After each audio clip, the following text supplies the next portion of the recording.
ladies and gentlemen, I'm just really excited to be posting another episode of Hutch on Hunting. It's now 2024, and Hutch on Hunting is hard launching Hutch on Hunting podcast.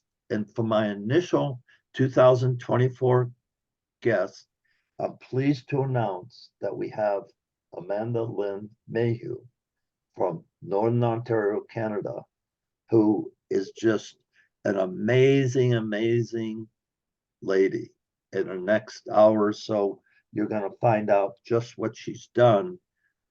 But starting off, she is unique in the hunting world with her own company, Just Hunt, which is an outreach, a TV program, and she's going to have a special announcement for her third company that she's launching. Amanda, thank you so much for joining us. And I'm sure all my followers are going to be excited to listen to your show. Thanks for having me. You're welcome. How cold is it out there in Northern Ontario this morning? It's actually not that cold today. It's only, I think, -2. -2. It's balmy. Is the sun out? No, it's snowing. Oh, man. Yep. We Well, finally got snow. I wish we had had snow all for the late season fall or for the late season deer hunt, and we didn't have anything. I think we had 2 days out of 2 months of snow. oh, no. You know, Mm-hmm. back in the day, I hunted in the bush country of Saskatchewan, and for 5 days it was 32 degrees below zero. Oh, it's crazy out west. I've done my elk hunting, the majority of it in the late season in northern Alberta, and it is cold. And you do it, but you're prepared. You But are, so but let's get. Go ahead. it's still, it's still cold. Like even though you're dressed for it, you still got to walk and breathe and get through it. And if you're not active, then things doesn't matter how good your boots are or how good your clothes are, you're when you're idle, you get cold. That's right. And So then for that bush country whitetails, you know, they had tents or pop-ups. I didn't like them mhm. at all. I'd like the blinds made out of hay bales. Oh yes, They were the that would be much. warmest. Have you ever done that? Yes, yes. When we were elk hunting in Alberta, we used hay bales, and there's a huge difference. You definitely stay a lot warmer. And I find even if you make a rough blind out of pines, or cedars, like just a rough in blind, that you're a lot warmer than you are just using a pop-up blind. Uh, and I agree. So a takeaway right now, if you're hunting up in the bush country, Saskatchewan, Alberta, even Ontario, make sure your outfitter has hay bale blinds. Now they could cut out a round bale, square bales, it doesn't matter, but you're going to stay a lot warmer. I'm going to say 10 degrees warmer inside hay bales than there are in a pop-up. Would you agree to that? 100%. Yes, definitely. So in your bio, which is extensive, I'm just going to, well, it is. I mean, you've been there, you've done that. Uh, you're a purpose-driven individual.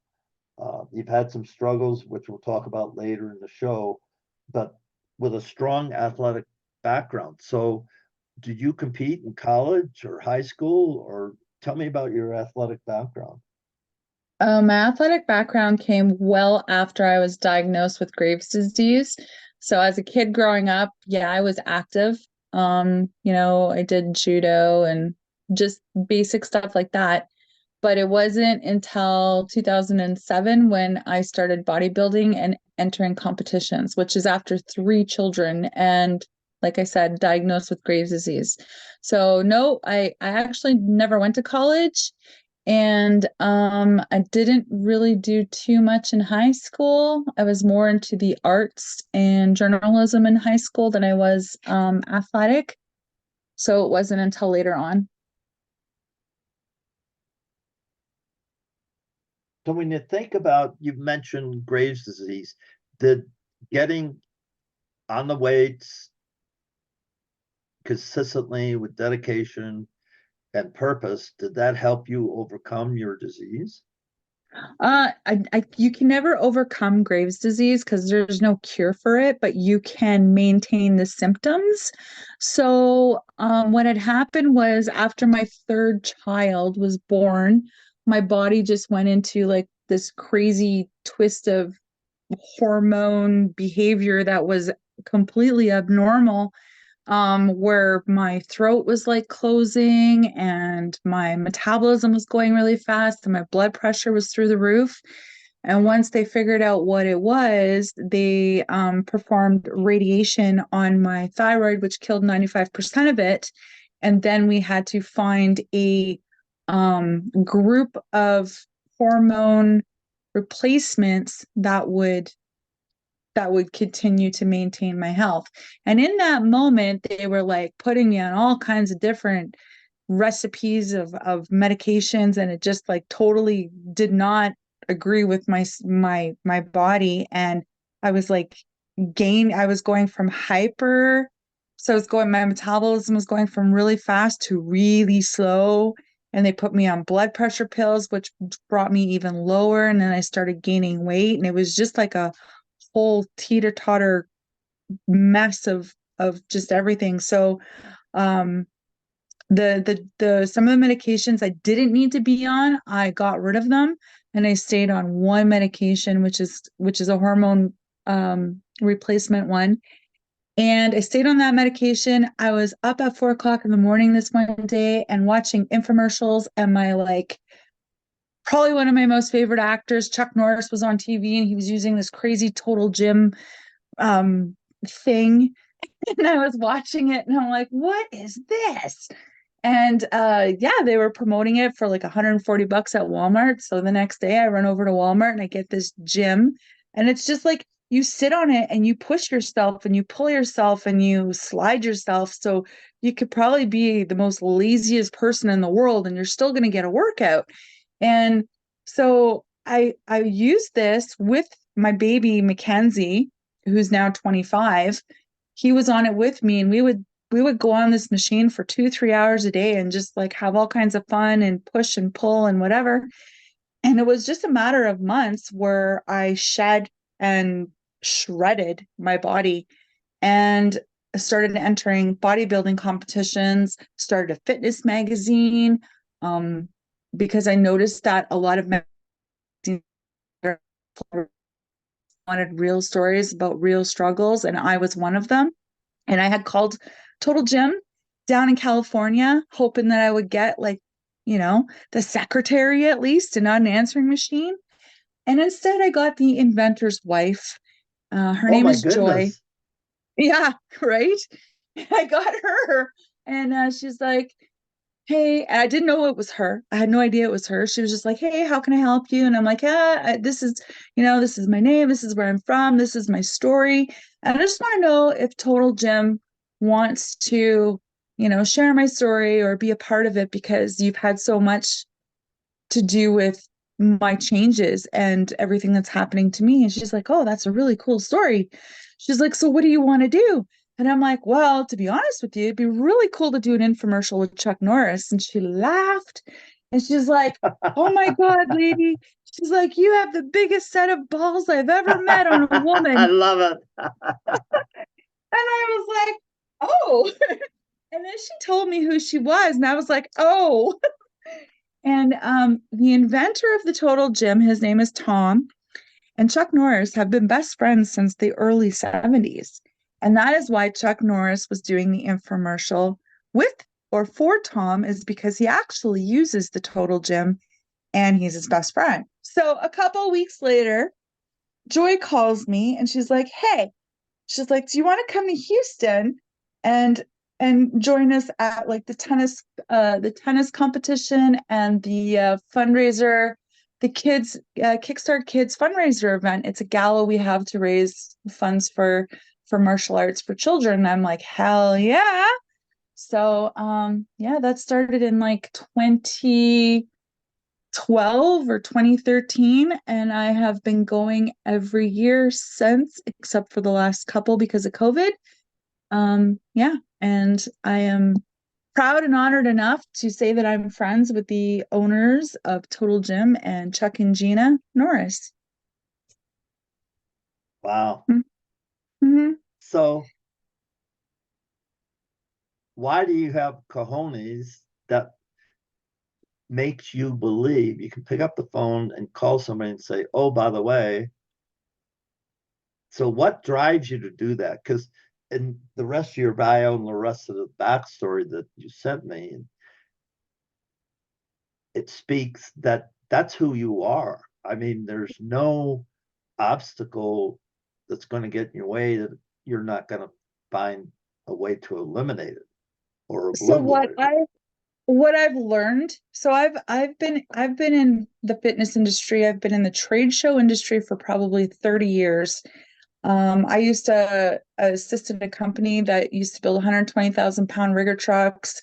I've done cold calls, I've done sales, I've traveled all over the place. Like I've done enough to know that if you don't make a phone call or you don't ask, you'll never know. So you either expect a 50% yes or a 50% no. So if you have the kahunas to ask, then that's your first 50%. Now the rest of your 50% is waiting for the answer. And folks, there's a great book. It's called Ask. And it's not about asking, it's about the reasons why people don't ask. Mm-hmm. And I could do a whole seminar on that. But Amanda is a person that believes in herself, has the confidence, and realizes all they can say is no. But if you're doing anything that involves other people, that involves moving your needle forward, personally or professionally, learn how to ask. And then doors will open that other people will just raise their eyebrow and say, "Well, how did that happen?" Well, you just heard her story about a lady from Northern Ontario, Canada, made a phone call, made her presentation, set her pitch, and the rest is history. Well done, Amanda. Well done. Thank you. I have a follow-up to that story if you want to hear Well, it. yeah, what, you know, like I said, we can have part one, part two, part three. I don't care. I mean, you're Oh, amazing. You're an amazing lady. And it's an honor the- to have you on the show. Thank you. The last SHOT Show, which I attended, was in 2020 in Vegas, and Chuck Norris was at the Glock booth. And I was doing a podcast with one of my other buddies, and he's like, "Amanda, Chuck Norris is at the Glock booth. You should go say hi." I'm like, I don't want to bother him, but okay, I'll go say hi. So I go to the Glock booth and I stand in line behind this big, huge lineup. I'm standing at the end of the line, and the guy in front of me turns around, looks at me. He's like, "Oh, if you want to meet Chuck Norris, then you're just going to have to come back tomorrow because I'm the end of the line." And I looked at him and I'm like, in my face, I'm like, "Wow, that was just so rude." Yeah, So, and then I I'm like, agree. "Wait a minute, why am I standing in line?" So I went around the back of the Glock booth and came around the corner, and Chuck and Gina's bodyguard recognized me from the gala. So he waved me in and he's like, "Do you want an autograph and pictures and stuff? Do you want to say hi?" And I'm like, "Yeah." So I stepped in and we all exchanged autographs. And me and Gina had a great big hug, and Chuck signed an autograph for me. I signed one for him. We've got our pictures taken, blah, blah, blah, blah, blah. And then I went back around the Glock booth And the guy was still standing in the same spot. So I tap him on the shoulder and he looks at me and I'm like, here you go. My phone. And I'm like, have a good day. Bye. Good It for wasn't, you. it was just, I would never have done that. And I would never have I would have absolutely stayed in line and waited my turn like everyone else. Like I don't take advantage of those kinds of things. But he was just such a jerk. And unfortunately, humans, I'm not going to say anything about gender, but humans think in today's world, they're entitled to something, their position in line. I call it what you want. And we certainly serve humanity, and this is my opinion, folks, a lot better if we would just humble ourselves and say, hey, George, do you really want to meet Chuck and not wait for an hour? And he'd look at you and you do your thing. And so you did it a different way. You just went around, got it, came back, said, here's his autograph. Yeah, like I wasn't meaning to be like mean or anything like that, but at the same time, like if you would have just like if he would have said something like, so hey, are you excited to meet Chuck? Like, have you ever met him before? Or anything like that, things could have been like completely different. Maybe I could have been like, hey, why don't you come with me and we could beat That's the what I'm line saying. or That's what right? I'm saying. Really? And we miss I guess we miss opportunities because we're thinking wrong thoughts. And you've been a stage presence and know about positivity and how to become passionate and how to treat people fairly and with Mm-hmm. respect. I mean, that's who you are based on what I've read. And if we just Yep. do that, people, even in the hunting world, yeah, we all like our trophy and trophy shots, and we'll hopefully get into what is a trophy. We'll define a trophy in the show, but celebrate life together with your friends and your community, whoever your tribe is. You never And know who's listening and you never know who's watching and you never know who somebody is. yeah, because they don't have a sign around them. And if they're not on TV and podcasts, you don't really see them. Yeah, the Joe Rogans of the world, you see him because he promotes himself so well. But if Joe Rogan just was a podcaster without his face being, up on social media and everything, if you heard him or were in a show or someplace and you bumped into him, you might not know who the heck he is. And then all of a sudden you find out, go, are you kidding me? Yeah. And you don't know if you're sitting on a plane next to a billionaire or, you don't know, you don't know. So you have to be careful, mind your manners and yeah. I just say, treat everybody like the way you'd be treated. And Yeah. The way you want to be treated. yeah, it's actually that simple. And treat the doorman and the waitress just like you treat the CEO. Yes. Don't Oh treat my them any goodness. different. Yeah. I kind of want to talk about that trophy hunting right now.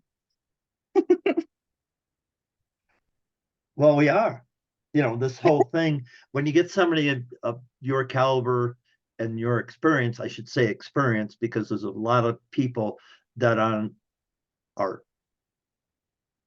outstanding human beings and they're hunters or fly fishermen or outdoors people that nobody knows and nobody will know. I had a great friend in Wisconsin that's one of the best whitetail hunters I know. And he's killed, I can't tell you how many Pope and Young from Pope and Young all the way up to 200-inch whitetails and throughout North America. And I asked him to be on my show, my previous podcast. And he says, Bruce, I hunt because I work hard 8 months a year, 4 months a year. I hunt. I don't want anybody to be stopping me. I don't want to have conversations. I want to hunt. And it's all DIY. He doesn't hunt with outfitters. And there's people like that. They want to remain invisible. And other people have made it a business. But saying that, in 2016, you started a TV outdoor adventures called That Hunting Girl. Let's talk about that. So actually, yeah, I was at SHOT Show in 2016, and the only Canadian outdoors network at that time was Wild TV, and they had sat me down because they recognized that I was very active in the outdoors, and I had never hunted with an outfitter at that point.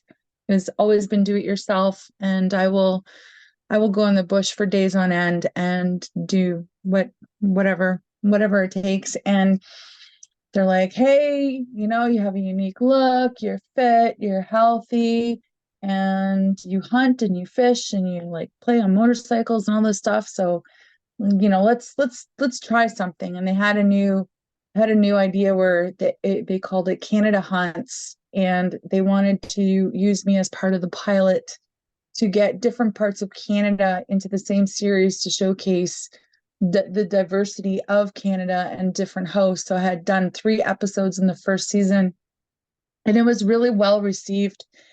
And did it again the second season. The third season, it was so well received that they gave me my own show, and it was 12 episodes, and we called it Just Hunt.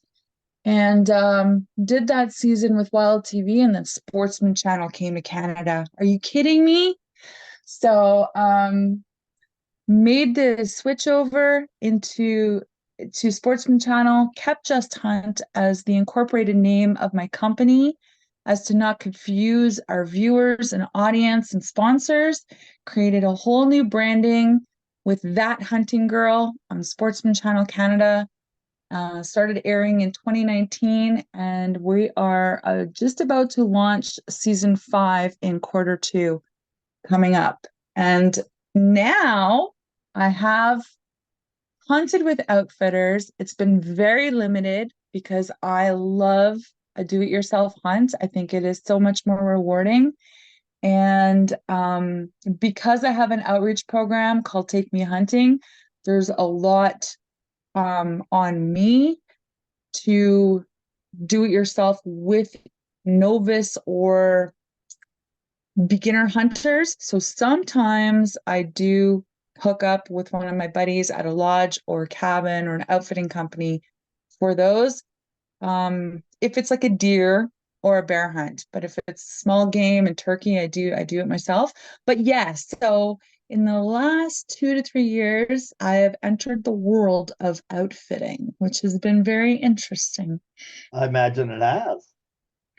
Especially going to Africa last year and all the Good for other crazy you. spots. I know, and you said, I got to interrupt you there because your double Okay. spiral ivory tip kudu, I'm going, oh my goodness, because that's on my bucket list. And I just, because life comes first, I haven't gone to Africa, but that's the number one. I'm going to go to Africa just to kill kudu. That's what I said. And I had said no to Africa for years. People have invited me over there. And it wasn't until I met Nico and developed an amazing relationship with him and his wife. And, I'm like, you know what? I'm just gonna do it. I lost my mom in 2016, the launch of television altogether. And I lost my dad in 2022. And when that happened, when my mom passed, my dad had got me a birthday card that year, and in it he hashtag, and he doesn't even know what a hashtag is, but he put a hashtag inside and it says, just do it. And I have it on my bulletin board. Oh my And goodness. yeah, and he made me this other sign. He burnt it all into wood, and it was a surprise when I had come home from one of my trips. And he passed away from glioblastoma, so brain tumor took over his body. But he had always said, don't let anything stop you, just do it. So it goes hand in hand with, if you're not going to call, you're never going to know. So if you don't get out there and do it, you're never going to know. And now I know that I should have went to Africa like a long time ago. And So going to Africa and experiencing that, it wasn't just about the hunt. It's just Africa in full and in total. It changed. I took 3 girls and it changed all of our lives. And to the point where now I have my own bow hunting camp in Africa. Come on. come on, sister. So you have your own concession? I have it is not ownership wise, but it is like how can you say that? Approved by me. Do you know what I mean? So if someone says, Manda, I want to go to Africa, where should I go? I'm going to say, you're going to go to Zingala Limpopo Safaris because that is 100% approved by me. This is what you're going to do. This is what you're going to get. And this is how it's going to be. So you're So endorsing them. 100%. Okay. So, And so if somebody's listening to this and saying, I want to do that, and you mentioned mhm, bow hunting, not rifle. mhm, So I want mhm, to bow hunt in Africa. mhm. What do they need to do? What's the URL? Uh, justhunt.ca. Just, yeah, I mean, you can find out everything that has to do with me is on my website. That's the easiest way.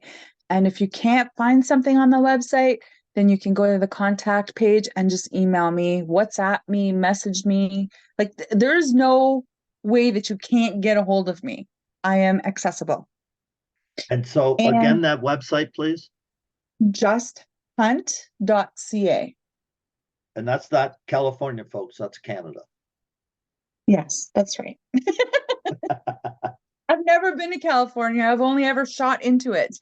Yeah, don't bother. No, I've lived in California and I've surfed and fished and shot some doves and had I enjoyed my time in California, but I wouldn't live in California anymore for political reasons, and I'm not going to go there. But um, there you go. I don't think I've ever been to California, but I've been to Baja, Los Cabo, Mexico, which I guess is kind of like the piece that comes off the bottom part of it. I don't know. They Right. call it Baja, The Baja's California. different. Cabo San Lucas is California because all the money to make that just blow up Oh, it's so came beautiful. came from California, basically, because you could blow down there in a weekend. You could jump a jet and go down there and buy your house and go fishing and surfing and sunbathing or hang out at the bars. Great golf courses. I've been fortunate to fish down there a few times. Never played golf, but I fished a bunch of times down there, and it was great.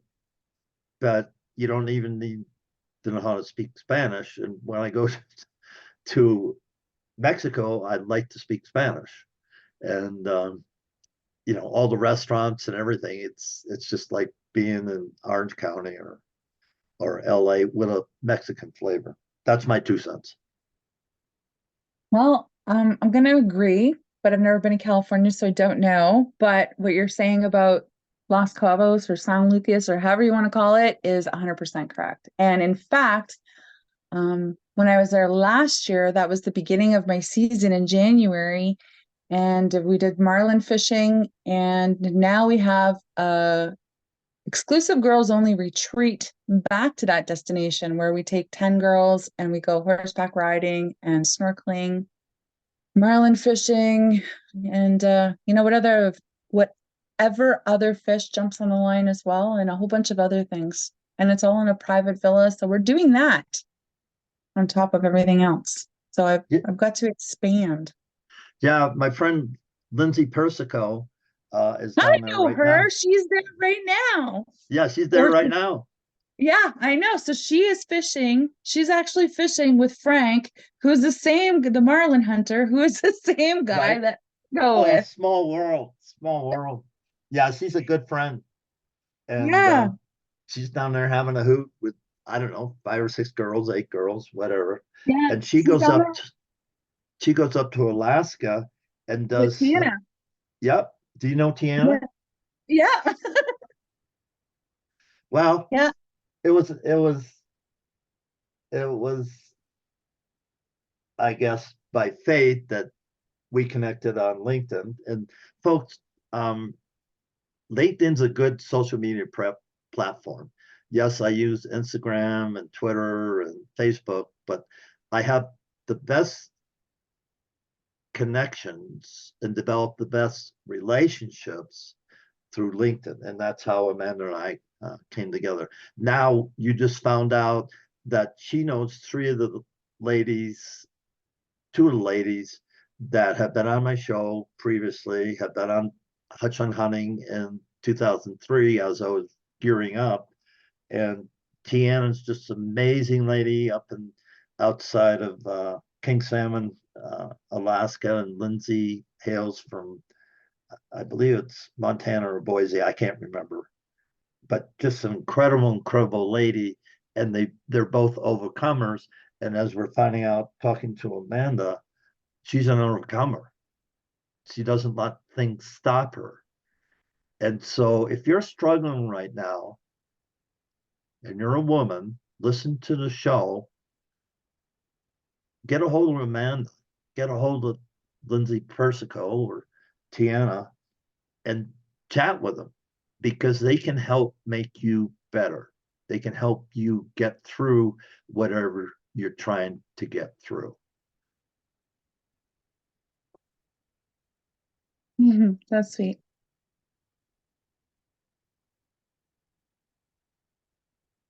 So you've done all this neat stuff. You got a gazillion social media followers. TV's gotten into millions of homes. So is that your major source of income, your TV show, or Oh God, if you're on TV to make money, you're in the wrong business. That is, yeah, that's not how that works. But luckily enough, I figured out a way to be able to um market the things that I do and put them on TV. So the TV show isn't just about Amanda running around the bush shooting animals and fishing, but taking other people out. So I have an outreach program called Take Me Hunting, but it's also Take Me Fishing, Take Me Off-Roading. Whatever you want to do, if I can do it, I'll take you. I'll figure it out. I'll teach you how to do it. So in the past 8 years, we have done some Take Me Off-Roading, and it's mostly girls' events. Take Me Hunting, which have included Africa, deer, bear, upland birds, and turkeys, which have all been very successful in range days. And range days, I started back in 2011 before I even started TV or any of that stuff. And it is no license required in Canada. No license required. You can come out and shoot pistol, rifle, archery, and shotgun. And you got to remember the rules in Canada. You can't just conceal carry a pistol or carry a pistol at all. And we have a difference between non-restricted and restricted firearms. So there's a lot of differences between the states and Canada in regards to firearms. So we have the ability to do range days, which will allow girls to come in a non-intimidating environment and be able to touch the guns and shoot the guns and see how they work and see how they feel and see if it's something they want to do. And then we film everything. So we film range days and we put them on national television, and we film Take Me Hunting and we put it on TV. And We film it all. We work with kids. We work mostly with women. We travel. We stay local. We do. I don't know why I keep saying we. It's me. I do have a team of ambassadors who come with me to some trade shows and some of the events and stuff and help with some of the outreach programs. But it is mostly just me. Um, I'll jump in the truck and somebody wants to go to Alberta and go elk hunting. Let's go. Let's do it. So it's yeah, it's making money comes with the outreach program, taking people hunting, comes from a small percentage of sponsorship from the TV show, and the majority of it comes from the clothing line. I have a very extensive clothing line. It's not anything like you would expect or see. I am a very creative person and I like things to be functional and somewhat fashionable. And I created a hoodie. Actually, its 5-year anniversary is yesterday of this hoodie. And I wanted a hockey style hoodie that laced all the way up to my nose because at that point I was doing ice fishing and a lot of it. And I wanted a hockey jersey style hoodie and nobody could provide me with one. So I was like, okay, well, I'm just going to do it myself. And I did. I researched suppliers and purchasers and inventory and all kinds of different things for months and months, probably almost an entire year before I found somebody that I could trust and that I could work with. And sent him my design. He sent it back to me. He sent me a sample, fell in love with it, ordered a whole bunch, and they sold out. And like the first Sportsman show was in March and they were gone. Gone so fast that I actually had to put another emergency order in and get it sent to the Sportsman show. So that gave me the motivation to carry on. So I would create another product. And then that's when I got connected with the gentleman from Canadian Camouflage and decided to create my own camo for Just Hunt called Deceptive Camo. So it's Okay, and I'm going to stop you there because okay. this we're gonna have part two because this is very interesting, folks.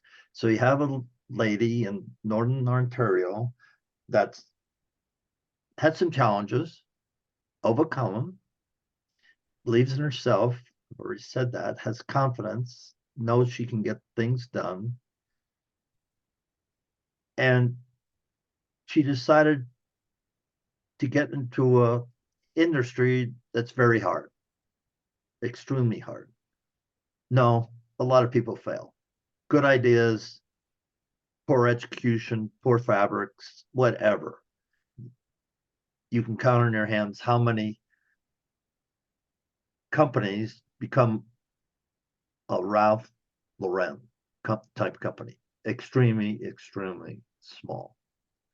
So we're going to end this part of the show, and I've got to give a shout out to Conquest Scent, Doug and Karen Roberts of Michigan, the makers of Evercom. They've been my presenting sponsor in 2023.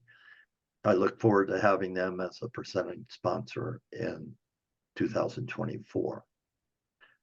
This is Bruce Hutchin, Hutch on Hunting. You can reach me at hutchonhunting@gmail.com. You can go to my website at hutchonhunting.com. And I willingly will spend 15, 20 minutes with anybody who wants to do a discovery call about hunting Colorado. And that's a free discovery call. After that call, you decide if you want to engage, become a member of Hutch on Hunting. I welcome you with open arms. So Amanda, any last comments before we go to part two? No, wait for part two. Okay, we're going to wait to part two. Thank you so much. And we'll have part two coming up. Thank you. You're welcome. Silence, silence, silence. Silence, silence, silence. You ready? Yep. Okay. Welcome to part two with Amanda Lynn Mayhew. If you listened to part one, you should. If you haven't listened to part one, go to listen to part one before you listen to part two. And this is Hutch on Hunting, Bruce Hutchin, the president, CEO, camp cook, camp host of Hutch on Hunting, which is a consulting firm here in Colorado for people who want to come to Colorado and want to do it DIY and need help, need to get lined up. And that's what I do at Hutch on Hunting. Today, this is part 2 with Amanda Lynn Mayhew, who's an interesting lady for sure. And in part 1, we realized we got a lot of mutual friends in the industry.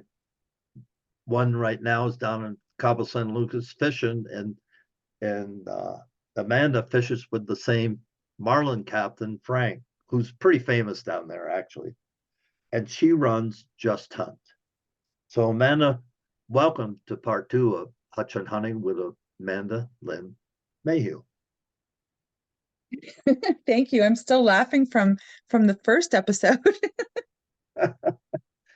Well, we covered a lot of ground. We set you up, and now we get a surprise announcement from Amanda. Take it away. So in the first episode, we finished it off by talking about how Amanda Lynn makes money. And I was talking about my clothing line and how I developed different products and played in different fields of different things that I need in the field, and not necessarily women only or men only. I try to do a lot of unisex clothes. And coming into what I was doing and seeing that it was that successful, I didn't want to use someone else's camo. I wanted to use my own. But how do you do that? So I researched it, and I found this gentleman in Canada who had his own Canadian camouflage company. And he would spend hours and years and research development on creating his own camo. And oh my God, does he do a beautiful job. And he has meaning behind it. He has meaning behind the camos, which is even so much more important to me because I feel that everything you do in life should have a meaning behind it. And the deceptive camo that we came up with and that we titled deceptive camo, we did it for a reason. And if you go on to justhunt.ca, you can see the 3 different camos that Just Hunt carries. One is Atlas, one is deceptive camo, and the third one we just launched is called skyclad camo, which skyclad means naked. So it's mostly for waterfowl hunting. So you can imagine being a waterfowl animal, bird. Can't believe I just said that. You can't imagine being a goose or a duck or whatever in the sky, looking down at this skyclad camo and seeing nothing. Like you can't see anything else. So to give you an example, the Atlas camo that was developed mostly for Africa, Badlands, desert kind of looking stuff. That And none of these camos even come close to any other camouflage company out there. But the Atlas camo features the skull of the first human to settle in most of the world, and more importantly, the first true hunter, Homo erectus. So when you look at this actual camo on the particular clothing patterns, you can look through and see if you can find that skull of the first human, which is a really cool piece of history to add in to the camouflage. And so there's pieces like that I try to stand out with a meaning, because everything I do has a meaning. My hunts have a meaning, the people I involve have a meaning. Why I do the TV show has a meaning, the story behind each episode has a meaning. So why can't the clothes have a meaning as well? Some of the clothes are named after my kids. I have the Brady shirt, the Logan shirt, the Mackenzie shirt. I have the Chloe leggings named after my granddaughter. I have the Cassie hoodie. It's cropped and blacked out camo named after my niece. And it totally reflects her. And so the meaning of a product, an item, a concept, a story, anything like that is huge with me.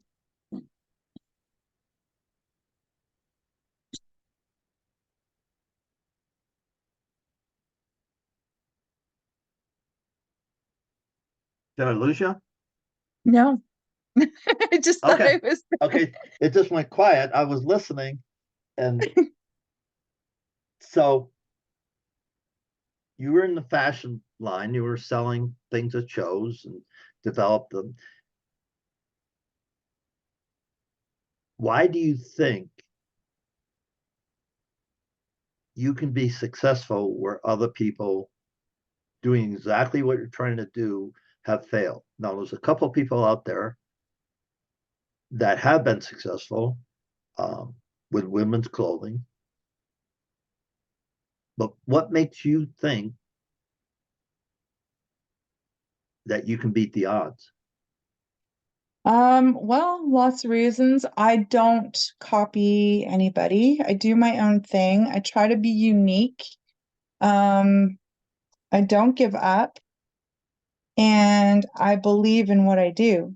So I know and I've seen from experience a lot of other people that try to do the same thing, like, oh wow, they must be making a ton of money. I'm gonna pump out some hoodies and see how that goes. And in a couple of years they're gone because that's all they're trying to do. They're just trying to make some money and make a name for themselves. Well, if you want to make a name for yourself, you have to believe in yourself first. You have to give something back to the industry that is of equal value. And if people see through that, they're not going to have the same belief in you that you may or may not have. I don't really know how to word that, but um, people are not blind. And when you're in the public eye, you become transparent. So you need to be real. So one of my biggest taglines are be real, be strong, be you. And it comes all the way from the fitness world, and I've pushed it all the way into the hunting industry. So in order to succeed, you need to be yourself. I don't care what that self is, but you need to be yourself because sooner or later, that self is going to come out, especially if you're on TV or you're a social media influencer. You can't keep a mask on forever. So you got to be real. Be strong. Be strong doesn't mean like I could do 400 push-ups and lift 350 pounds over my head. I don't care about that. Be strong. Be strong in your heart. Bear strong is a part of this. Be real, be strong, be you part.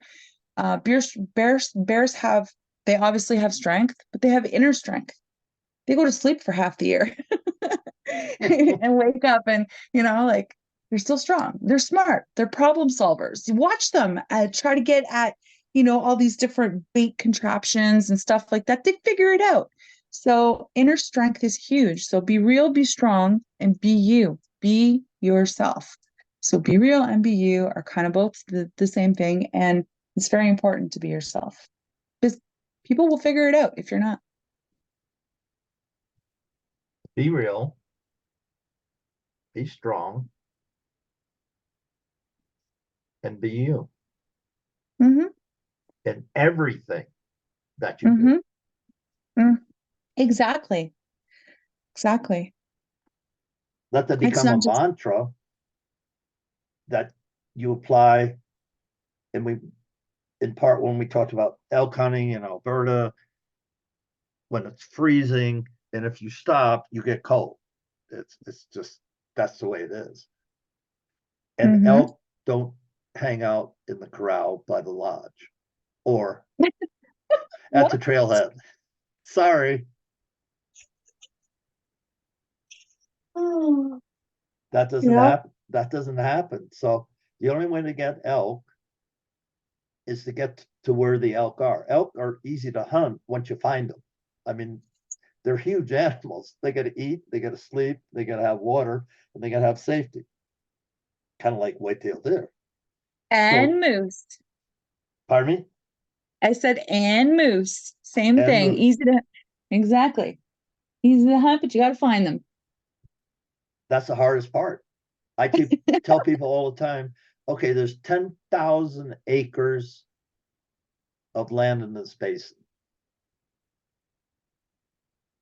The elk at any one time, the local herd, the herd that lives there, that's what they call home. Less than 10% of that 10,000 acres, that's where they're at. Your job is to find where they're at. Once you do that, it's relatively simple. And now I'm not talking about places that are pressured, because that changes the whole equation. But undisturbed elk, kind of like sheep and goats, moose, whitetails, any other critter, if they're undisturbed in their natural cycles, day-to-day routines, once you find them, you can hunt them. That's right. Do you agree to that? Totally. My son Mackenzie and I drove to Newfoundland and did just that. We we walked for probably 8 kilometers in the first day, and we did 8 kilometers before noon. And then he spotted and shot his first bull moose. And 2 days later, we did the same thing in a completely different area. And I shot mine. And we walked up on 5 moose in the same area, but we had to walk 8 kilometers to get there. And yeah, 100% I believe that. And so many times people think of hunting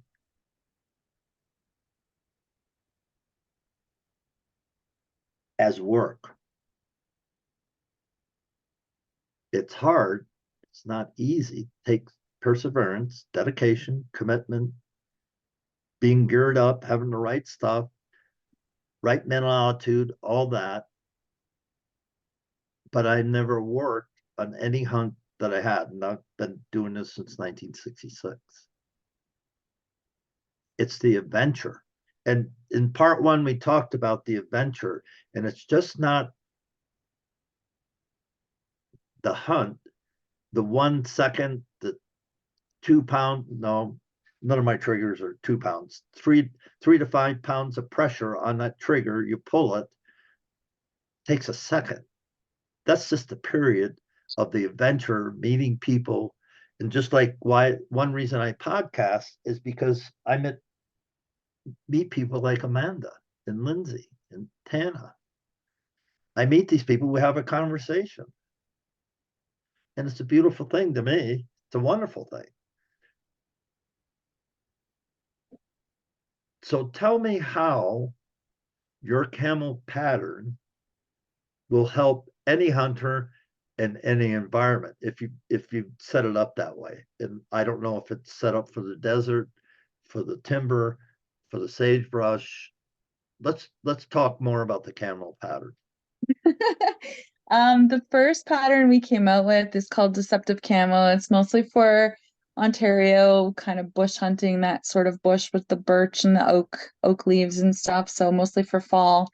And yeah, you blend in pretty good with that. And because Ontario is so much more different than out west, it is definitely way more popular coming out this way. And then we whited it out for coyote, predator, kind of winter hunting, and that went over really good as well. And then we blacked it out just for some fun, casual camo looks because for whatever reason, people love to wear camo. And when I blacked it out, well, geez, I gained followers that weren't even hunters. They just bought it because it looked really cool. And then Interesting. I know. And then we came out with, like I said, the Atlas camo, and Atlas was created because of Africa. So Africa was booked last year in January, and we had probably about 3 or 4 months to play around with the design and develop it and put it into a tire before leaving for Africa. And we made that happen.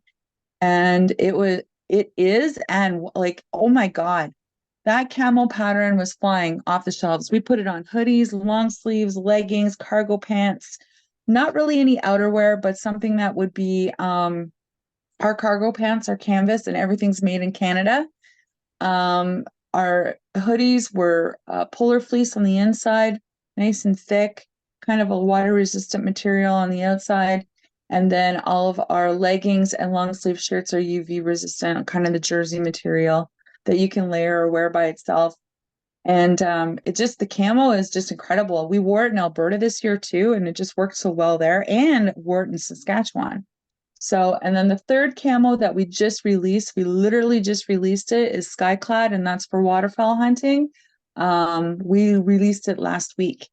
And the other part that goes along with all of this is that the company Canadian Camouflage, who I've worked with for I don't know how many years now on the Just Hunt camos. So those three camos that I mentioned, he well, you can say that I am now the new owner of Canadian Camouflage. Good for you. And as far as we know, the only female in North America that owns her own custom camouflage company. So instead of me going to Realtree or Mossy Oak or whatever and saying, "Hey, I want to license your camo and put it on this t-shirt." Well, I don't need to do that because I have my own collection of camouflage. And you have a trademark? Yes, it's all trademark, and we can actually license it out to other apparel companies. So I can even license out the Just Hunt camo, but I prefer not to. So, but the other camos that we have, and we have like the Great White Northern camo, and there's so many of them, and they fit with almost every piece of landscape globally. And that's important because the hunting community, where it's small, it represents billions of dollars, and guys and gals go to New Zealand, Argentina, above the Arctic Circle, all the provinces of Canada, Europe, Mongolia, Mm-hmm. China, Mm-hmm. Russia, and of course Africa, and everything in between that I didn't say. So it's a huge community. And right now is show season. It starts in, I think, ATA Archery Tour ATV's on right now. that starts in 2 days. Then we head out to SHOT Show. I don't do Yeah. shows. I don't do shows anymore because my body, I can't handle it. I don't want to hire a wheelchair to zip around.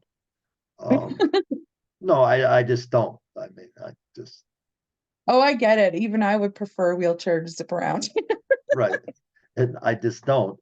But as hutch and hunting grows, I expect probably next year I'll be at ATA, and then we'll just see where it goes. I have friends down at Dallas Safari Club, and they keep inviting me down to the show. And oh, Huntress, what? Jackie Gusina. Do you know Jackie? She was, what's that Huntress award that they give at the Safari Club for the woman, number one woman? I actually don't know. Yeah, I'm just drawing a blank. I'm sorry, Jackie. And she won it one year. One year. I'm sorry, Jackie, but anyway. But the point is, women are the fastest growing segment of the hunting and fly fishing sports and all shooting sports. Shooting sports, it's really easy to figure out because women are refusing to be victims. And if you're a woman listening to this, find somebody, preferably not your husband, unless he's really, really patient, to train you, get you concealed carry, and learn to shoot. Because the world isn't a nice place. And that's my firm belief. I just a month ago had my whole family out to range with my black rifles and my pistols, and every single one of them left the range that at 10 yards they could center mass. And my grandsons were showing off, they were doing headshots with the AR at 25 yards.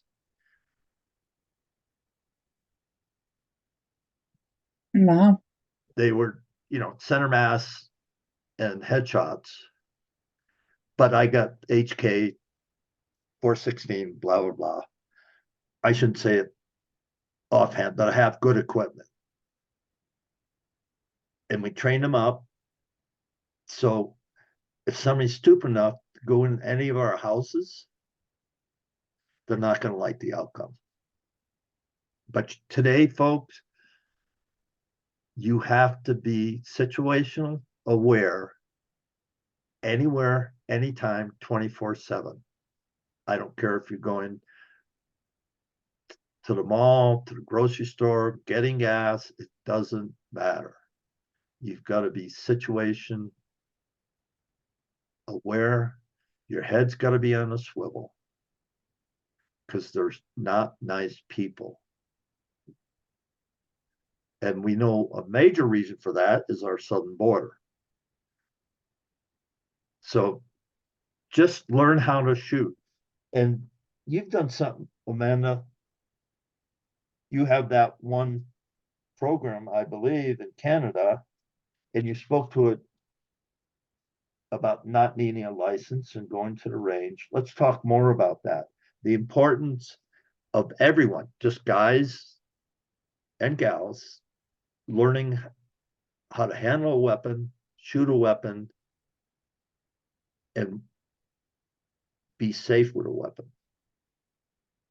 So, I worked in a gun store years ago, and I sold I was behind the gun counter, and I was the only female that was working in there at the time. We did have another girl, but she was mostly upstairs. And girls were recognizing that I was in there, so they would come in and it would become more popular. And they wanted not just to know about firearms, but they wanted to shoot them. So I started a range day because I had a list of girls that wanted to come out and shoot. And so I started range day, and it became very, very popular. Now in Canada, it's we have a lot of rules. And the number one rule is if you come into the gun store and you ask for a weapon, we send you away. Because in Canada, they are considered firearms and tools. We don't consider them weapons.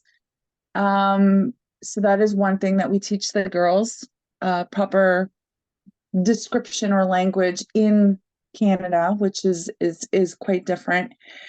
We cannot carry. We can't like roam the streets with a hunting rifle or a pistol or anything like that because we'll go to jail. Um, so it it's completely different. But we do have places where you can come and be safe. You have to go through a course to get your firearms license in order to use your firearms license to go hunting. So you must make sure that you have those licenses on you while you're doing your hunt. You can go to a range pretty much any time of the year if you have a firearms license and a proper transport, like they call it an ATT. So you have to have a special piece of paper in order to carry your restricted firearms, which are pistols, most black guns, tactical guns, stuff like that, prohibited to the range to shoot those. It's a little bit more complicated in Canada. So we talked about doing range days, and I developed it, I organized it, I created it, and it's been going since 2011. I've seen probably between 2,000 and 3,000 women go through this program where I only take about 30 girls per event because I want to have the chance to have a one-on-one mentorship. And we split the groups into 4 groups of 6 or 7, and we rotate them through the stations. Sometimes we have sporting clays, sometimes we add in black powder, sometimes we add in a cleaning session just to kind of, we rip the guns apart and clean them up, and you get to see the guts and the insides and the mechanics of how they work. And it actually ends up making the girls way more comfortable with the firearms, especially when it comes to pistols and shotguns. So it's a really great event, and it's been very popular. And I would say 98% of those women move forward into shooting competition sports or into hunting. So I misspoke. I was speaking of the United States, where we're Yeah, still, I know. but some of the listeners won't. And I just want to clarify: Canada has very strict rules. extremely Mm. strict rules. And Yeah. so, but you still need to be situational aware no matter where in the world you are. Oh, for sure.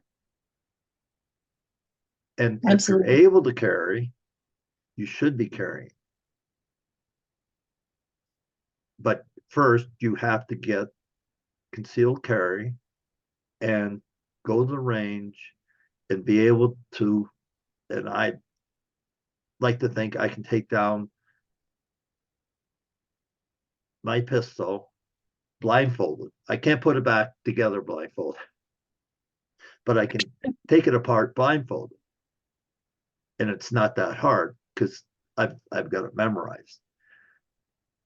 And I should be able to put it back, but I can't. But if you get comfortable with your weapon, with your firearm, then that's going to give you confidence. And as a shooter, archery shooter, crossbow, muzzleloader, shotgun, rifle, pistol, it doesn't matter. If you're confident with that weapon,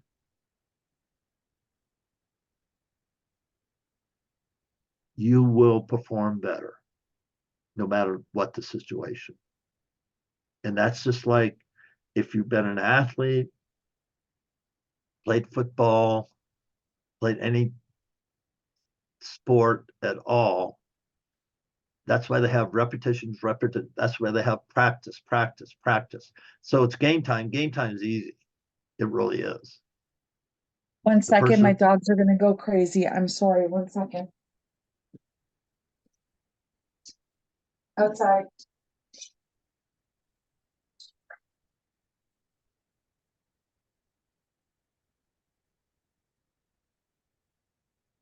and then is taking care of the family.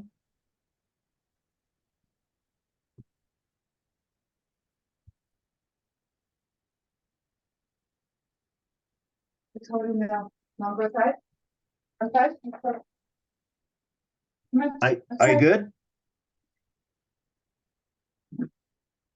Sorry, 1 second. No, that's okay. Take your time.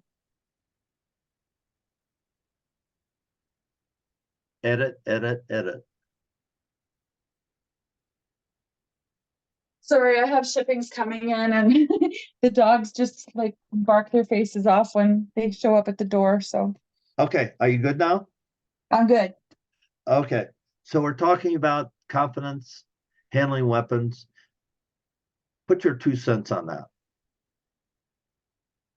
Or handling firearms, as you say in Canada.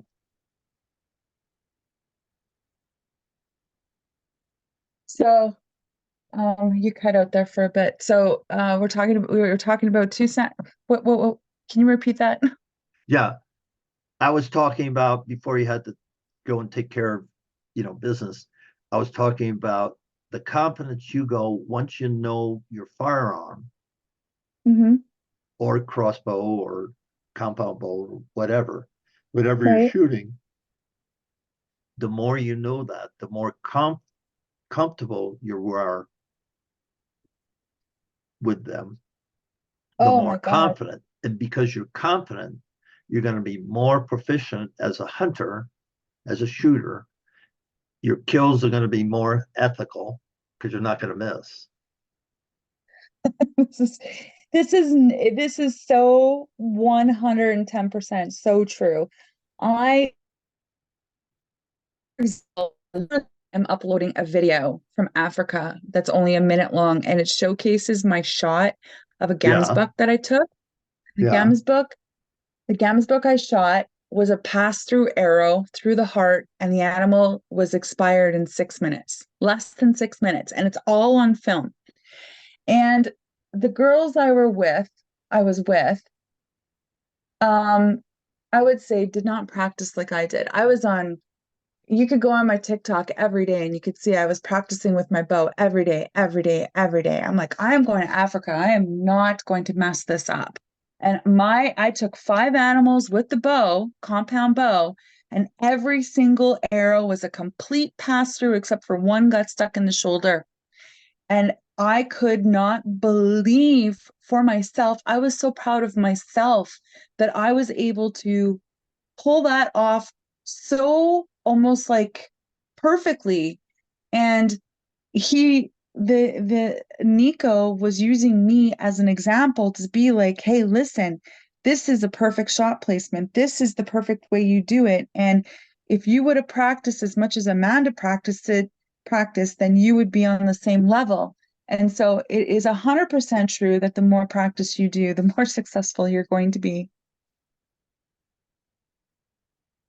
And we have an obligation when that animal, doesn't matter what it is, that other living creature comes into your target zone, your firing zone, to take that, if you choose to,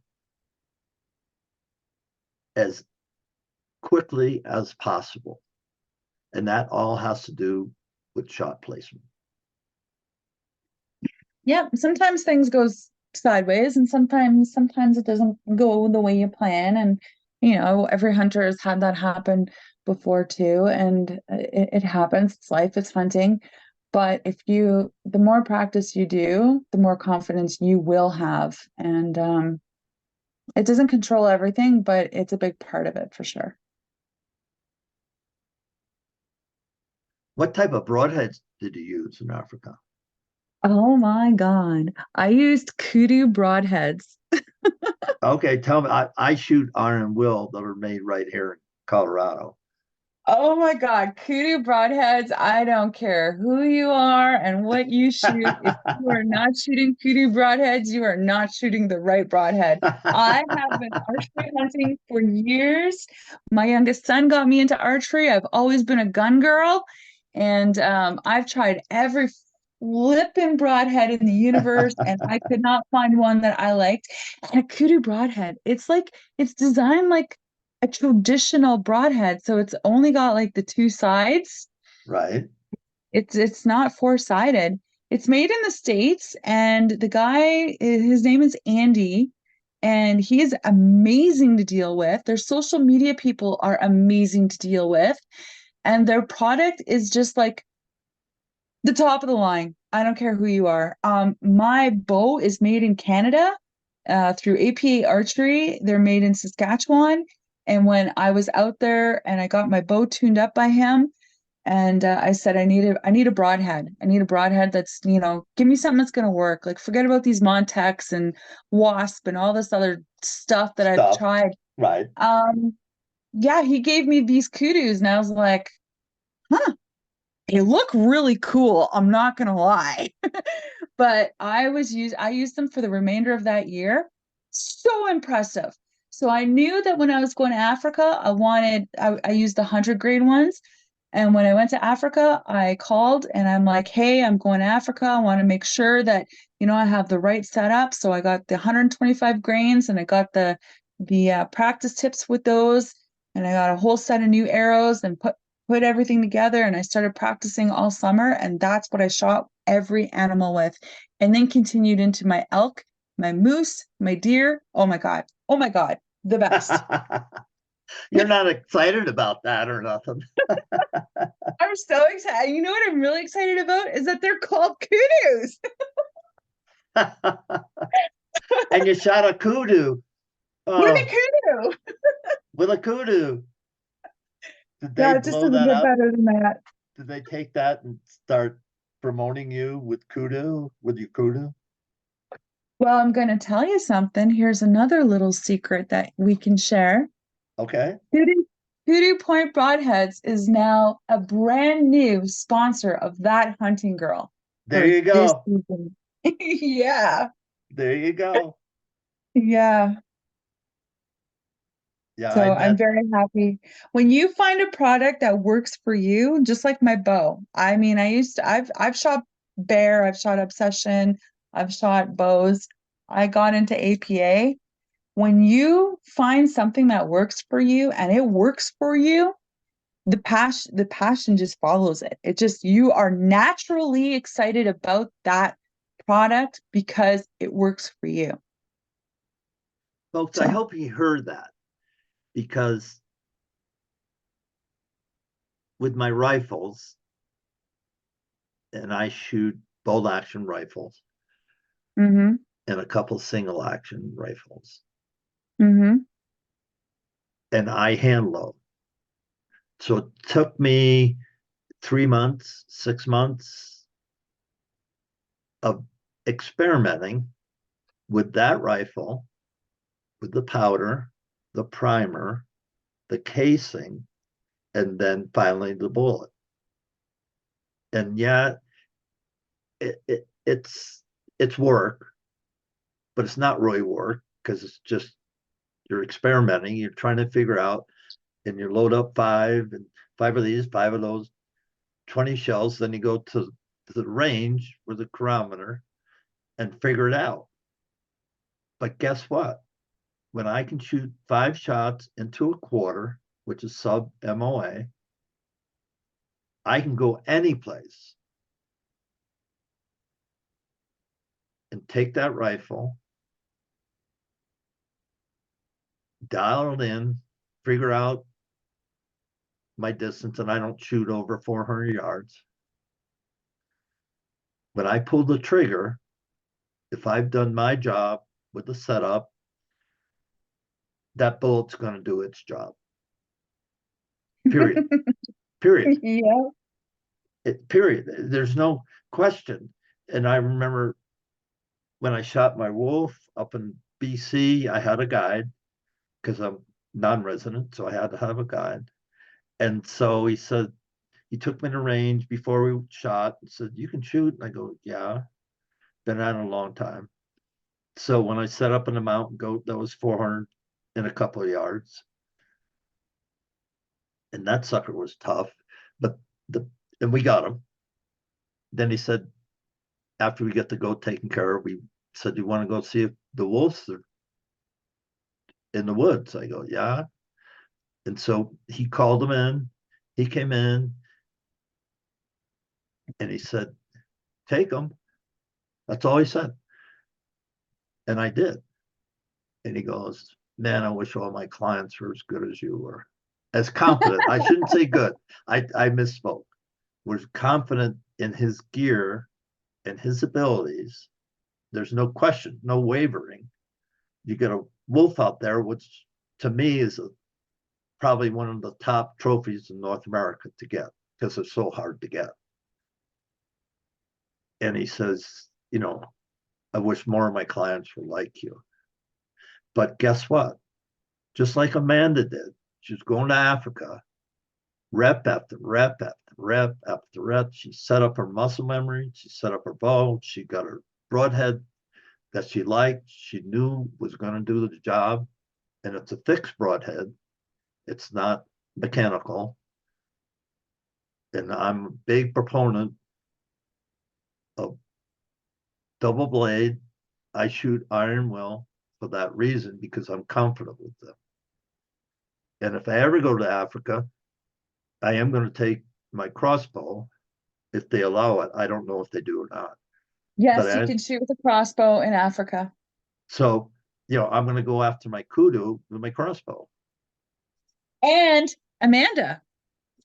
Well, yeah, because I guess I'm going to Amanda's favorite place.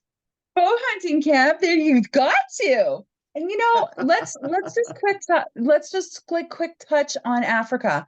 People think it's super expensive to go to Africa, and it really No, it's isn't. not. The expense comes after on how you get your animals back to Canada or the States and how you get them mounted. So that's all your own doing. To go to Africa, a flight's probably about $1,700 Canadian. It's okay, let's talk in US dollars. Right. So a flight's probably like whatever, $1,400-$1,500. You're going to have your own private cabin, bathroom, everything. It's absolutely stunning, beautiful view. All you can eat, all you can drink, picked up at the airport, guided every day, 6 days, 7 nights. Like totally just blow your mind spot for $4,000. $4,000. You And go they do there. your laundry every single day. They do. They do your laundry every day. So you don't Um, have to bring up, hint, folks, hint. And I haven't yeah, been to so Africa, but I know enough people who've gone to Africa. And yeah, so you you put bring a duffel and some two pairs of boots and a pair of slippers for camp, and that's it. yeah, you don't want to so what I did was I put my bow in my pelican case and I put all my clothes around my bow because my bow is small and the bow pelican case is quite large. So I had that and then I had just a little bag. That was it. And everything fit perfectly and I had stuff for cool mornings, warm weather. I had, my prescription glasses, everything that I needed. Nothing got lost, everything got there. Laundry service is amazing. Cook is amazing. The menus are incredible. You go there, The you do wine's your good. thing. Yeah, you have a fire pit. You have a fire every single day you come back from the hunt. But you go out for the hunt and you're hunting. You don't have to wake up at 4 o'clock in the morning. The main hunting is between 9 and 2. That's your main hunting time. In the winter is like July to September or whatever. And my favorite time to go is August because there's no like big spiders and scorpions and snakes and stuff like that. And you do your thing and you see the most majestic animals. You're not going to sit there and shoot like Rambo at everything that you see. They will tell you what is mature and what you're looking at and all these different things and you get to be selective on what you want. Like if you want an impala, they're $300. If you want a kudu, it's like whatever, $1,000. So it's depends on the animal. Then you get home and then you get your invoice for your hunt and then you figure out how you want to mount them if you want them at all. So it's very, very attainable for anybody. Because folks, I'm fortunate that I like to fish tuna out of San Diego. So last year I went on two tuna fishing trips. One was a 3-4 day, and the other one was an 8 day. So that's 12 days. So I could have gone to Africa twice. Isn't that crazy? It's so crazy because like you you can go to Saskatchewan and spend $6,500 Canadian dollars and shoot a white-tailed deer. Or Yep. you can go to Africa for 4 grand US and shoot whatever you want. Yeah. And I need to get to Africa, but there's stuff that Amanda that I'm dealing with. We're going to talk about that um, when we get offline here. But don't put it off. Like Amanda's dad told her, just do it, and you'll hear that in episode 1. But you got to do it. You got to make plans, and that's one thing I help people do at Hutch on Hunting is I help them say, okay, what's your bucket list? What's your plans? What do you want to do? And because I had that, because I've done a lot, but I didn't have boats, I didn't have a cabin, I didn't buy fancy cars. I always had a nice truck, but I didn't have expensive cars. But, and I'll call myself a working man. Yeah, I was in management, but I was still working. I did everything I wanted to do up to a point. I should have got my slam when I started back in 92. I killed my first ram up in Alaska. I should have just run it from there, but I didn't. And today it's prohibited for me. But if you're hearing this show, just give me a call. I'll give you 15, 20 minutes on a discovery call. And if it's something that you want to do, then you can, hire me to be a consultant to help you decide what your career in the hunting community or the hunting industry is. And why I mentioned that, one thing I made a decision right away. Yes, I'm a hunter, a consumer, but I'm also a conservationist. And I've been on the board for Rocky Mountain Bighorn Society, life members of NRA, Rocky Mountain Elk Foundation, Wild Sheep Foundation, members of Mule Deer Foundation. Here in Colorado, I was on the advisory council for the state, Colorado Parks and Wildlife. And so if you're going to hunt, give something back. Even if you say, hey, I can't go to those auctions, I can't go to the sheep show and the SHOT Show. Well, not so much a SHOT Show, but sheep show and Dallas Safari Club. I can't, Rocky Mountain Elk Foundation National. I can't go there and spend $100,000 on, supporting it. You don't have to. Just go, show up, volunteer, and be part of that community. Because that'll bring you as much reward as shooting that wonderful whitetail, sheep, moose, elk. And this is coming from a guy that's done all that.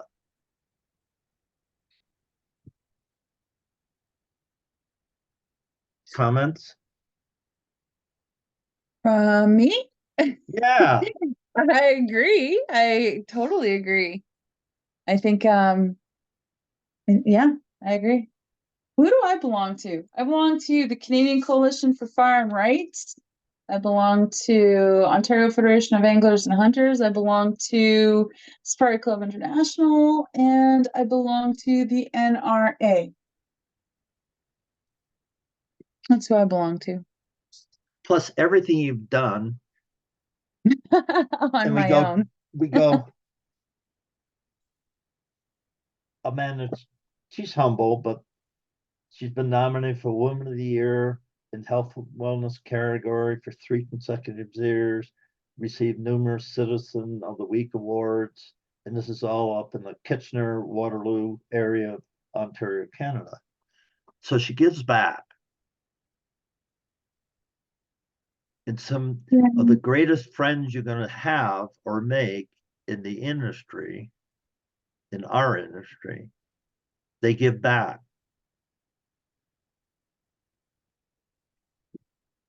Whatever they have. And coming into the hunting industry, I thought, well, I got to write a big check. I got to raise my hand when the bidding gets to 10, 20, 30, $50,000 or $100,000, whatever those guys were spending, and sometimes women. But then I started volunteering. I got involved in the organization that says, yeah, those guys and gals are great to have. They help make the thing work, but the people that make it work are the people never on stage. They're just there helping it make it work. And yeah, I'm a life member because that's the best deal going. If you become a life member at 30, I die at 80, I got 50 years of membership, I got free whatever. They lost money on me. They did. They didn't make money on my membership. Oh no. But they got the cash flow today, and they get enough life members. And the Elk Foundation, I get a little silly. I wasn't drunk. I just got a little silly, and I got a bidding just for a number, life member number 200. And I came up on top. My wife says, "What are you doing?" I said, "Well, it's a good investment," which it turned out it was. And everybody doesn't have to do that. But I'm still a life member of the Rocky Mountain Elk Foundation. That's awesome. I love going to those things. And it is nice to see people start having fun and get silly, and all the different fundraisers that they have in the games and everything else. And it's just, and then people walk away with, oh my God, how did I end up with that? Well, I have a story for you. It's just so much fun. Well, yeah. Yeah, it's community, folks. And if you're a hunter, you need to be part of that. by getting to a national convention, yeah, there's everybody in booze and all that stuff. Well, it helps make it work. But then you're sitting around and having breakfast and going to life member breakfast and, just talking to people, all ages. Yeah, And you definitely. realize how wonderful it really is.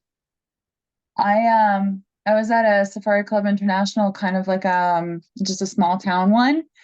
And this guy that was sitting at our table, he had the most incredible piece of jewelry on. And I asked him about it, and it ended up being the ivory from his elk. They turned it into a ring, and it was just so absolutely stunning. And I had not gone elk hunting at this point. This was like years and years ago.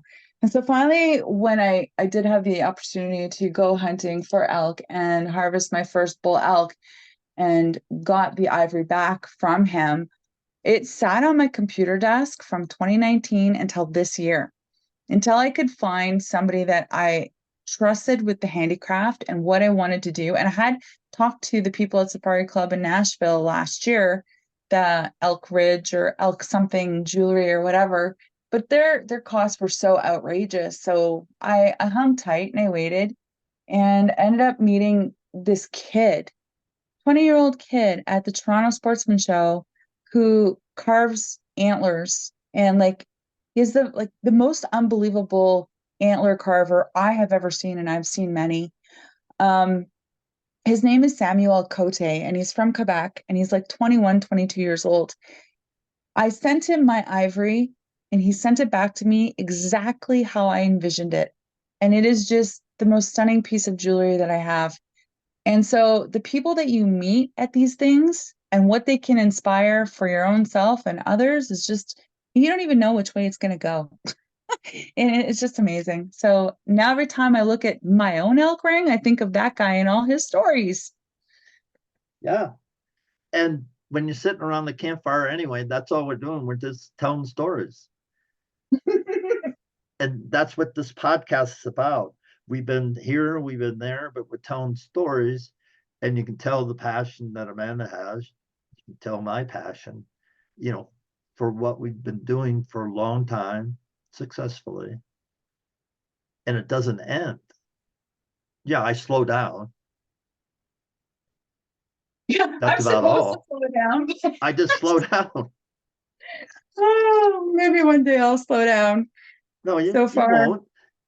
You won't, because I'm playing pickleball now, and I have, you know, I have to slow my mind down because my mind says you can get that shot. My body's going, are you kidding me? You're not going to do that. And one thing, probably my best trophy my trophy that stays with me whenever I go hunting is my first bull that I found the guy here in Colorado, and he made, a necklace and it's simple. It's on a piece of leather, and it's got the ivory, and it's got a silver tip with a piece of turquoise in it. But every time I go hunting, it just goes around my neck, and I don't care what I'm hunting. And that's just a reminder. Back in 1977, I shot my first bull. That's awesome. That's just like me with my ring. Yeah, there you go. I mean, and I'm going to kind of segue into what's a trophy now, because hunting is under attack, folks. There's no question about it. Colorado, we had the roof introduction this month in January. Wolves are already here in Colorado, been here for a number of years. They pioneered out of Wyoming, came down on my friend's ranch, which is in sheep country. They were there. And now we have wolves because the state, there's about 6 million people, let's call it plus or minus, in the state. Well, most of them live in the Front Range, from Fort Collins down to Pueblo. Most of them don't know anything about wilderness or the wilderness or the critters that live there in management. They use the wilderness, they use the forest, national forest, to go skiing and hiking and camping. Great. Unfortunately, it's the hunters that make all that possible.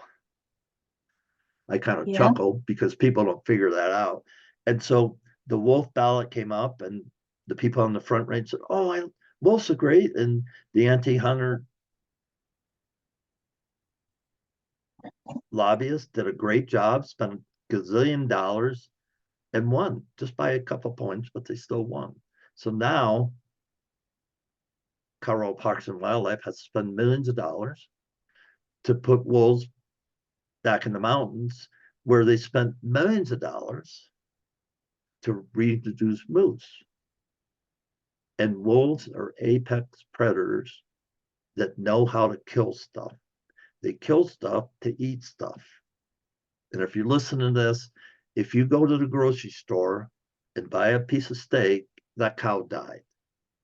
I choose, and Amanda chooses, to go out, shoot an elk, process it, put it up, put it in my freezer, and I go to my own grocery store and say, what am I going to have? Oh, we're going to have a roast. We're going to have tips. We're going to have ribs. We're going to have some backstrap, whatever. But see, I killed it. It's organic. It's good for me. There's no hormones. It's a perfect food. But you can't have these conversations like I'm doing right now with people who, oh, no, no, no, no.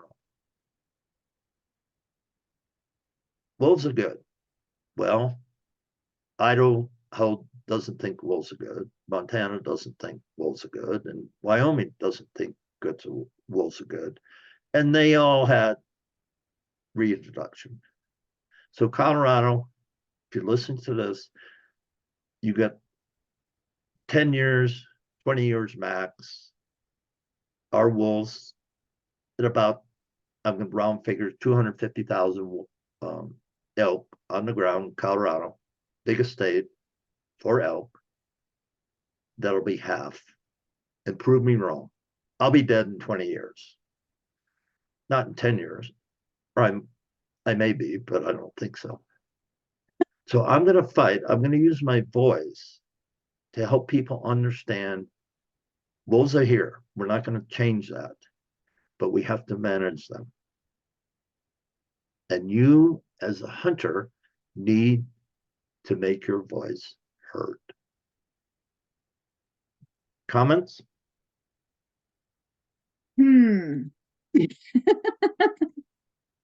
Yes, I love the fact that it's like, here's a good example. It's 1 o'clock in the afternoon where I'm living. We have a major snowstorm outside. I'm still in my pajamas because I've been busy all day leading up to doing this with you. And I haven't taken anything out for supper yet. And so when I am done this call, I can go down to one of 3 freezers and open it up and be like, what do I feel like cooking? Do I want something ground? Do I want to pull out a roast? Maybe some chops, some sausage? And I don't have to even get dressed to go to the grocery store because it's all right there. So yes, I agree. Yeah, and I only have 2. There's only 2 of us now, Kathy and I. And I got my stand-up freezer, and that's for weekly food. Then I have my chest freezer, and that's my tuna fish, and then my venison. And I buy, if I don't kill an elk, I buy from my farmer friend in Wisconsin. I buy a quarter cow for him, and for the 2 of us, that's more than enough. But that Kathy says, "What's on the menu this week?" I go, "Well, here's our choice, and there you go." I mean, it's simple. It really is simple. Yep. And that's what we're about, is living a simple life, field to plate, which is a whole different show, which I hope Amanda can do it sometime with me, because field to plate is an amazing thing, because you're out there harvesting You're a hunter-gatherer. You're harvesting, bringing it home, processing it, throw it in the freezer, and then the next year, you're eating it. You're providing for your family. You want to hear a And cool story? yeah, that's what this is about. Okay. We're going to be on the phone all darn day. Okay. So this is a cool story. I went moose hunting in Newfoundland with my youngest son in October. He shot a bull moose. I shot a bull moose. We drove there. We drove back. I decided that I was going to do a Just Hunt gala, an event. Instead of having a Christmas party and inviting all the ambassadors and everyone that has had something to do with Just Hunt, I was like, you know what? Let's just do this big. Let's blow this up. We rented this beautiful barn, super traditional, lots of wood, just absolutely stunning. There's pictures on Instagram of it. And we decided that, so turn it into a beautiful gala awards night and a film festival that talks about Take Me Hunting and the program and why I do what I do. And we fed everybody that came, which was close to about 100 people. We fed them the moose from Newfoundland. So it's just, there you go. I don't know. Cool story. Yeah. And that's what people do. I mean, there's tons of venison that are given away in Wisconsin, Michigan, Iowa, Minnesota. Tons of venison that is just given away to people, to feed people that wouldn't have any end of the way. And hunters do that. Yep. Pretty amazing. So here we are. It's what, 2 o'clock your time, 3 o'clock? It is 1 o'clock.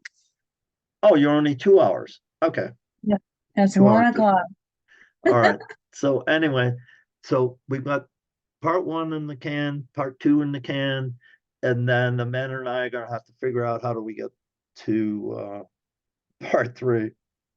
But I think Maybe the I should deal, just co-host the show with you. I think that's the only, like, the easiest way to do it. yeah, maybe we'll get Amanda, Lindsay, and Tana all on the show at once. That would be Oh my great. God, can you imagine that creation? Oh, that, and then the other one, do you know Mia Anstein? Oh yes. Yeah, she and I are good buds. Oh yeah.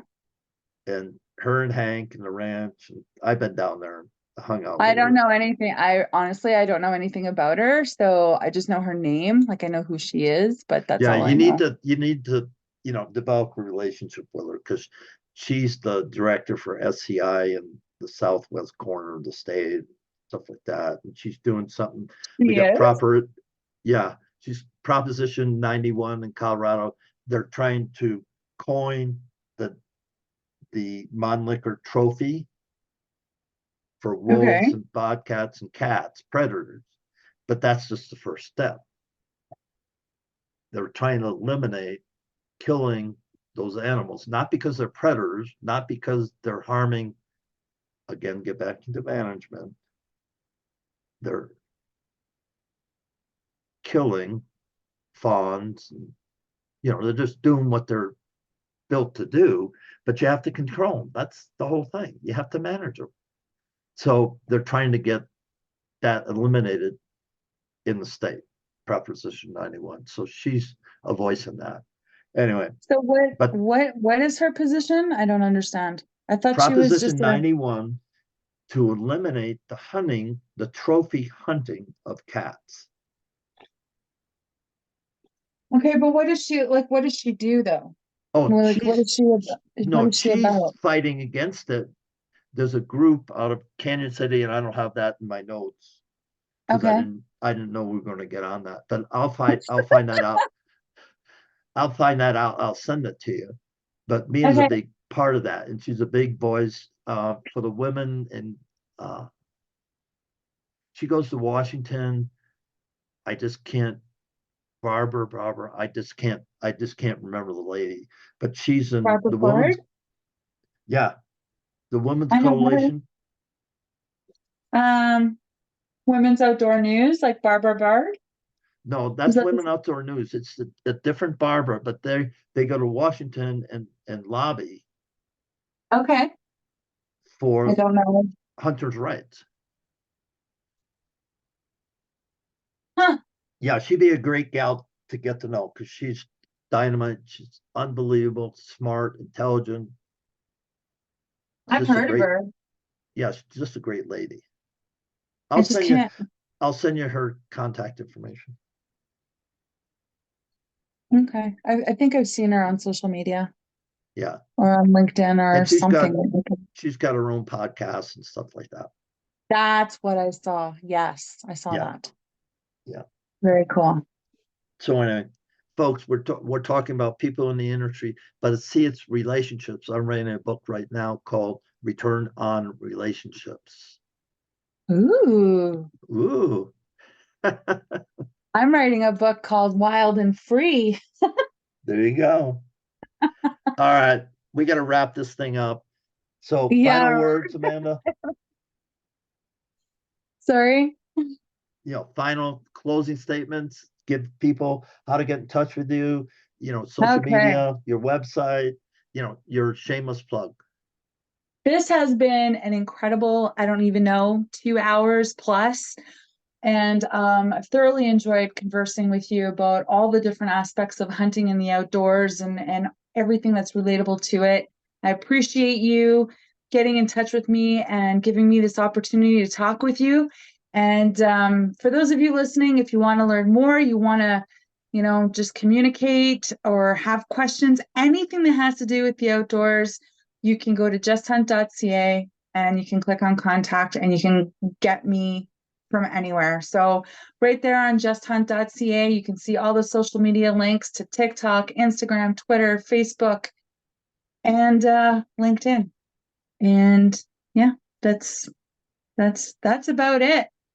Carry on. Thank Just you, hunt. folks, for listening to part 2 of Amanda Lynn and justhunt.ca.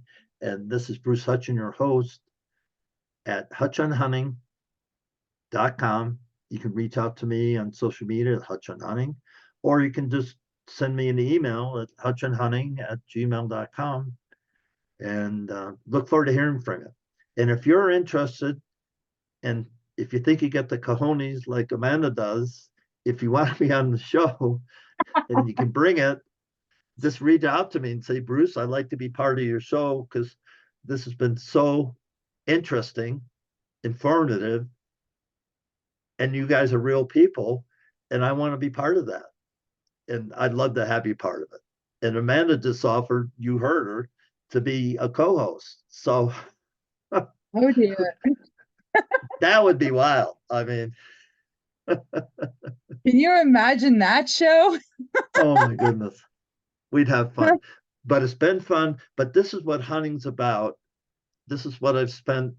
I killed my first whitetail in 1966. Yes, I am that old. I don't sound like I'm that old, but I am. And I've hunted all over North America from Ungava Bay to Mochatna River and just about every province in between, and then down into the Rocky Mountains in the Midwest. And I love the fly fish. Um, I love meeting people, making a difference in conservation. So this is Hutch on Hunting, and this is Hutch saying, go out, make it a fantastic day.